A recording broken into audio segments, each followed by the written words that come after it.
السلام علیکم۔ دین اسلام فیملی میں خوش آمدید۔ آج میں آپ کو بتانے والا ہوں رونے کا قرآنی حکم۔ قرآن مجید کی آیت ہے أَلَمْ يَعِنْ لِلَّذِينَ آمَنُوا أَن تَخْشَعَ قُلُوبُهُمْ لِذِكْرِ اللَّهِ۔ اس آیات کی تفسیر میں امام راضی فرماتے ہیں کہ مومن حقیقت میں مومن ہو ہی نہیں سکتا جب تک اس کے دل میں اللہ کا خوف نہ ہو، جب تک اس کے دل میں خشوع نہ ہو۔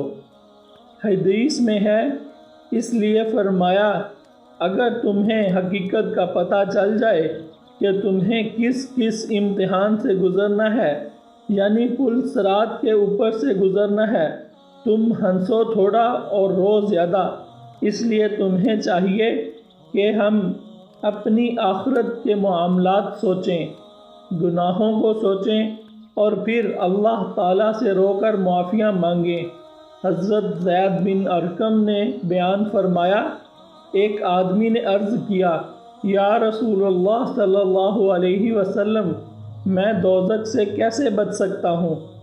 آپ صلی اللہ علیہ وسلم نے فرمایا، اپنی آنکھوں کے آنسوؤں کے ذریعے۔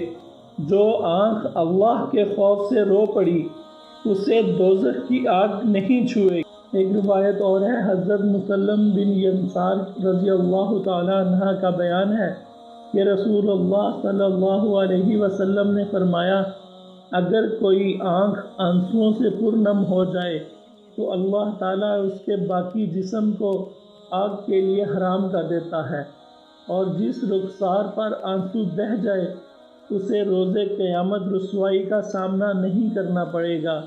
اگر کسی قوم کا ایک شخص روئے تو پوری قوم پر رحم کیا جاتا ہے۔ آنسو کے علاوہ ہر چیز کی ایک مقدار اور ترازو ہے، اس کے ذریعے دوزخ کے سمندر بجھا دیے جاتے ہیں۔ حضرت ہشام بن مالک کا بیان ہے، رسول اللہ صلی اللہ علیہ وسلم نے لوگوں کو خطاب کیا، آپ کے سامنے بیٹھا ہوا ایک آدمی رو پڑا۔ نبی کریم صلی اللہ علیہ وسلم نے فرمایا، اگر آج تمہارے ہاں وہ تمام مومن موجود ہوتے جن کے پہاڑوں کے برابر گناہ ہیں تو انہیں اس آدمی کے رونے کی وجہ سے بخش دیا جاتا، کیونکہ فرشتے رو رہے تھے اور اس کے لیے دعا کرتے ہوئے کہہ رہے تھے، اے اللہ، رونے والوں کی نہ رونے والوں کے حق میں سفارش قبول فرما۔ حضرت عقبہ بن عامر کا بیان ہے، میں نے عرض کیا، یا رسول اللہ، نجات کیا ہے؟ آپ صلی اللہ علیہ وسلم نے فرمایا، اپنی زبان قابو میں رکھ اور تجھے تیرا گھر ہی کافی رہے، اور اپنی غلطیوں پر رو۔